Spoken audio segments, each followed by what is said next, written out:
Hey there guys, my name is Marcus, and in this video I'm going to compare QQQM with the VOO. If you have your own opinion on QQQM or VOO, write it down below in the comments. If you have your own investment strategy that you created that you're following, I would be really happy to read that. And if you have your own, let's say ETFs that you would like me to compare, share it down below. Now, I created a course on how we can make money with ETFs, what kind of strategies that you can use. Link is going to be in the description. Check it out. Now let's go to the QQQM and the VOO, two really great ETFs. The first thing that I'm going to talk about is a QQQM. What is a QQQM? QQQM was created by Invesco as a competitive product for the market with less expense ratio comparing to the QQQ. QQQ is literally the same as QQQM with higher liquidity. What does it mean? Is that QQQ decided, okay, we need a product which is going to be competitive on the market for new upcoming investors, but with a lower expense ratio, because when you come here to the QQQM and you comparing to VOO, VOO got 0.03 expense ratio comparing to QQQM 0.15 expense ratio, which is crazy, right? The difference. Now, the one thing that I have to talk to you about is that QQQ got 0.20 expense ratio, QQQM 0.15. And why did they do it? Because imagine how much Invesco would lose money if they would lower the expense ratio for their QQQ product, for the QQQ fund. So if they would go from 0.20 to 0.17, they would lose money. But right now for the upcoming investors, they would just introduce literally the same product, QQQM, which is copying the top 100 companies in the Nasdaq, and they're doing really well, but lower liquidity. Now, VOO, on the other hand, with the Vanguard good ETF and with a really great history, with expense ratio of 0.03, you see also the even asset under management that is so much higher comparing to QQQM. Also, underlying index is SP 500 comparing to Nasdaq 100, and number of holdings. So you see right here, number of holdings 100, 104, comparing to VOO number of holdings 508. So even the VOO is more diversified. I will even show you the percentage of the holdings, how diversified it is.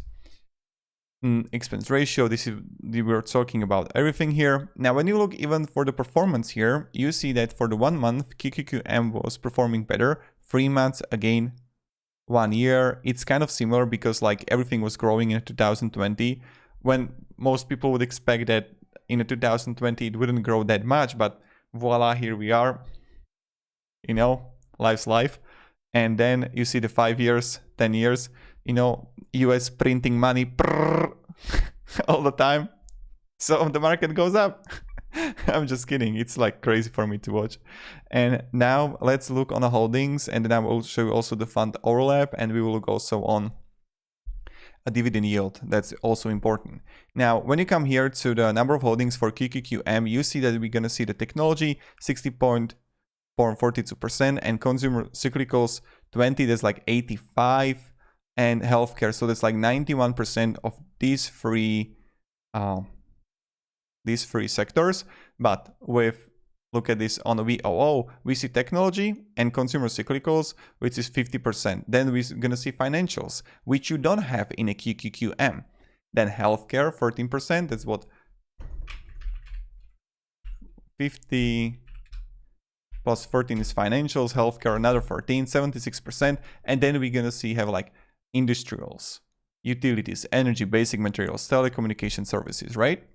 And now when we go even further, look at the companies. This is also really important. Companies here, you see that, okay, 55% of QQQM holdings, and look on the top 4 companies, or let's say top 5 companies here. That's 10 plus 10 plus 7 plus 6 plus 4 plus 3, right? 40%, these 3 companies got their, are in the value of those 5 companies in QQQM is 40%. Microsoft Corporation, Apple, Amazon, Tesla, Nvidia. But compare it to VOO. Yes, they have also Apple, they have Microsoft Corporation, but it's half of it, of what is in QQQM. Then Amazon, again half. And then we're going to see the Alphabet and yep, that's pretty much it. And Tesla. Now you can see clearly here when you check the total top 10 weighting, 28% comparing to 55%. So QQQM is heavily right now for in technology stocks, but it's understandable because technology was rising in the past 2, 3, 4 years, whatever. And people say, oh, QQQM is a technology ETFs. It kind of is, but it kind of isn't, right? Because it's like copying what is in NASDAQ top 100. And yeah, with VOO, it's more diversified. So that's something to think about. And then you're going to see the quality score here, 5.43, comparing to 6.42, 6.23. And now let's look on, this is QQQM dividend yield, but I'm going to compare it to QQQ because let's say the performing would be the same with VOO. So you see that even the dividend yield is much better comparing to the QQQ.